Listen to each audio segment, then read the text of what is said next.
এই পড়ন্ত বিকেলে টাইমে আমি আপনাদের একটা প্রাকৃতিক একটা দৃশ্য দেখাবো।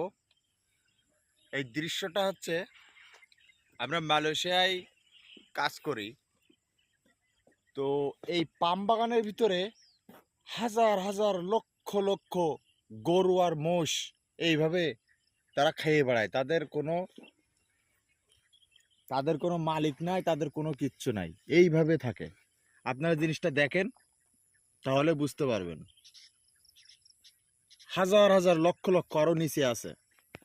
এখন আমার কাছে কথা হলো, এই যে দৃশ্য, এখানে কোনো দুর্নীতি নাই, কোনো চুরি নাই, কোনো কিচ্ছু নাই, কি ফাইন উন্মুক্তভাবে গরু খেয়ে বেড়াচ্ছে এই বাগানের ভিতরে। এই দৃশ্যটা, এই সিস্টেমটা যদি বাংলাদেশে হতো তাহলে কি হতো? এবার আপনারা একটু বলেন, আপনারা একটু ভাইবে চিনতে আমাকে একটু জানান কমেন্টে। এই যে এখানে হাজার হাজার গরু আরো নিচে তো রয়েছে, তাই না? এখানে যে খেয়ে বেড়াচ্ছে, এর কোনো কোনো মালিক নেই কিন্তু। এখন যদি এই জিনিসটা যদি আমাদের বাংলাদেশের কোনো অঞ্চলে কোনো জায়গায় যদি এটা থাকতো, তাই না, হ্যাঁ।